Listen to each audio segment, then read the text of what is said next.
विद्यार्थी मित्रों, आज हम पढ़ेंगे हिंदी कक्षा 7 पुनरावर्तन 1। विद्यार्थी मित्रों, आपने 1 से 5 इकाई की समझ ली। अब हम पुनरावर्तन के बारे में पढ़ेंगे। प्रश्न 1, प्रश्नों के उत्तर दीजिए। मनुष्य क्या क्या कर सकता है?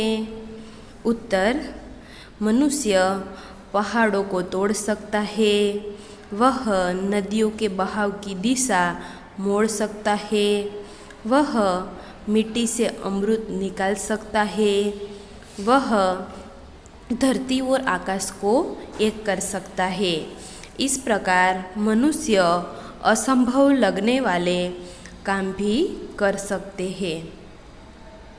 दूसरा, बेटी की क्या क्या तमन्ना है?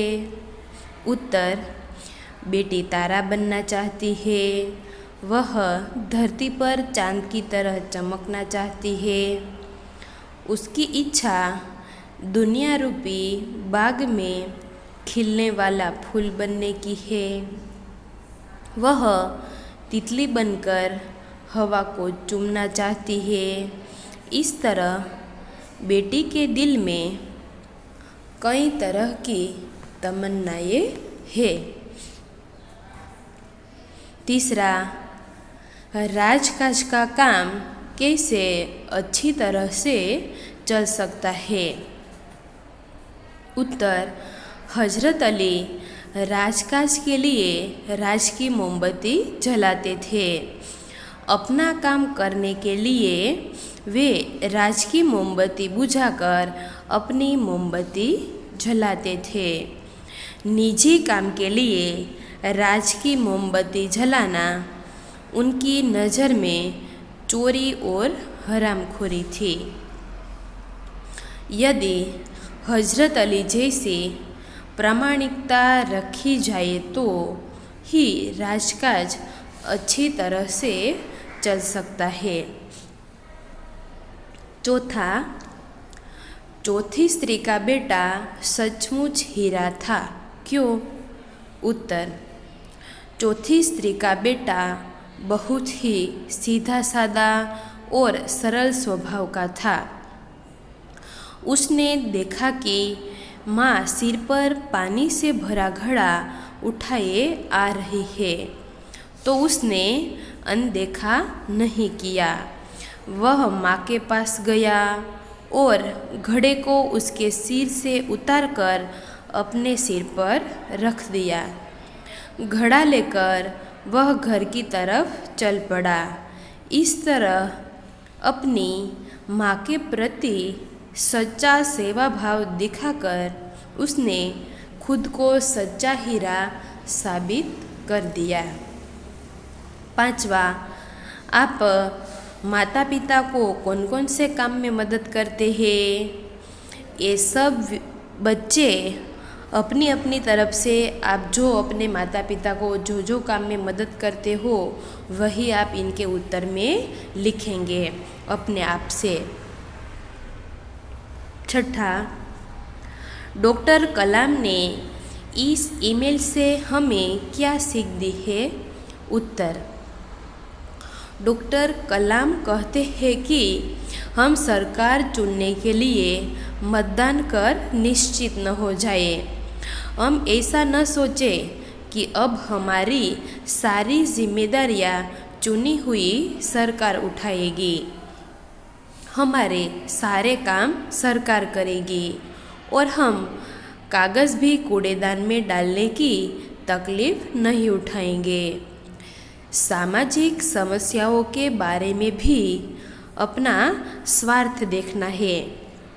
बाहर से दहेज का विरोध कर चुपके से दहेज ले लेना बहुत ही गलत बात है।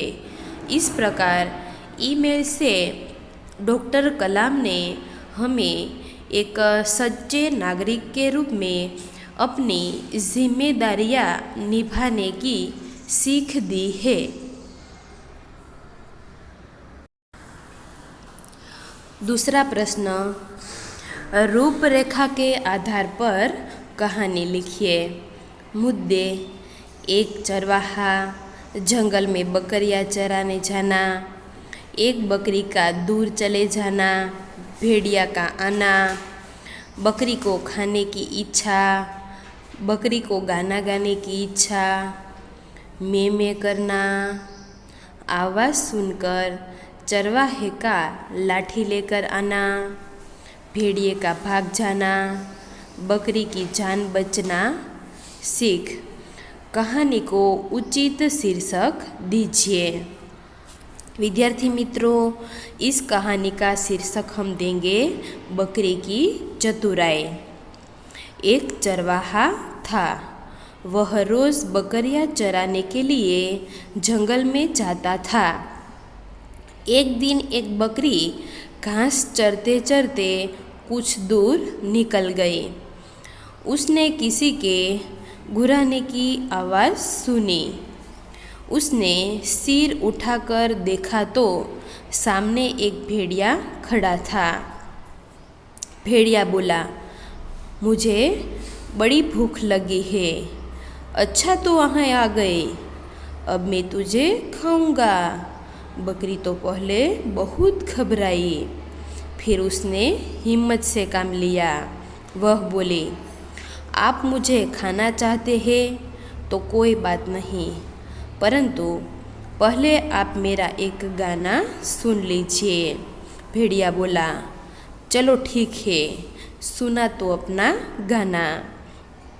बकरी जोर जोर से मैं करने लगी। आवाज़ सुनकर चरवाहा लाठी लेकर वहाँ आ पहुँचा। उसे आता देखकर भेड़िया भाग गया और बकरी की जान बच गई। इससे हमें सीख मिलेगी कि मुसीबत आने पर घबराना नहीं चाहिए। हिम्मत और युक्ति से काम लेने पर मुसीबत दूर हो सकती है। तीसरा प्रश्न, अपने विद्यालय में मनाए गए प्रजासत्ताक दिन के बारे में जानकारी देता हुआ पत्र अपने मित्र को लिखिए। पहले हम दाएं ओर अपना पता लिखेंगे। 26 विजयनगर सोसाइटी, राजकोट। दिनांक लिखेंगे, बाद में पिन नंबर लिखेंगे और अपने हर एक छात्र अपना अपना जो पता है वो लिखेंगे। अब हम पत्र की शुरुआत करेंगे। प्रिय मित्र हर्ष, आपने अपना जो मित्र या अपनी जो सखी को पत्र लिखना है उसका नाम हम लिखेंगे। जय हिंद। पिछले सप्ताह में प्रजासत्ताक दिन के कार्यक्रमों की तैयारी में व्यस्त रहा, इसलिए तुम्हारे पत्र का उत्तर देने में देरी हो गई है। इस बार हमारे विद्यालय में 26 जनवरी के कार्यक्रम बहुत शानदार रहे। विद्यालय का प्रांगण चारों ओर से सजाया गया था। पुलिस कमिश्नर श्री दत्ता जी को विशेष आमंत्रित के रूप में बुलाया गया था। उन्होंने ही कार्यक्रम की अध्यक्षता की थी। सुबह 7:30 बजे दत्ता जी ने राष्ट्रध्वज फहराया। राष्ट्रगीत के बाद अध्यक्ष महोदय ने अपने संक्षिप्त भाषण में हमें प्रजासत्ताक शब्द का अर्थ और इसका महत्व बताया। उन्होंने कहा कि सच्चे और जागरूक नागरिक ही प्रजासत्ताक को सफल बना सकते हैं। इसके बाद विद्यार्थियों ने कई सुंदर कार्यक्रम पेश किए। हम भारत के लाल कार्यक्रम में विद्यार्थियों ने शहीद देशभक्तों को बहुत ही अच्छी तरह से पेश किया। इसमें मैं भगत सिंह बना था। राष्ट्रीय गीत की स्पर्धा में भी मुझे प्रथम पुरस्कार मिला। संगीत का कार्यक्रम भी खूब जमा। अंत में हमारे आचार्य महोदय ने अध्यक्ष के प्रति आभार व्यक्त किया। वंदे मातरम के साथ कार्यक्रम समाप्त हुआ। हम इस तरह से लिखेंगे। बाद में लिखेंगे, तुम्हारा मित्र और अपना जो नाम है वो हम पीछे लिखेंगे। चौथा प्रश्न, शब्दों की सहायता से निम्नलिखित शब्दों के तुरंत पहले और तुरंत के बाद में आने वाले शब्द लिखिए। तो जो दूसरा शब्द है वो गांव है, तो उसके पहले आएंगे गांभीर्य, गांव और गांवटी। दूसरा कसा, कसाई, कसाकस। तीसरा हासिल, हास्य, हास्यास्पद। चौथा असित, अभ्यस्त, अभ्यक्षित। पांचवा समुदय, समुदाय और समुदित। पांचवा प्रश्न, निम्नलिखित शब्दों को संज्ञा, सर्वनाम और विशेषण में वर्गीकृत कीजिए। यहाँ पे जो शब्द दिए गए हैं उनमें हम संज्ञा के शब्द अलग लिखेंगे, सर्वनाम के शब्द अलग लिखेंगे और विशेषण के जो शब्द है वो अलग लिखेंगे। तो संज्ञा में जो शब्द आते हैं, संज्ञा नर्मदा, भय, सेना, अग्नि और मनुष्यता। सर्वनाम में जो शब्द आते हैं वो क्या, जिसको, हम, यह।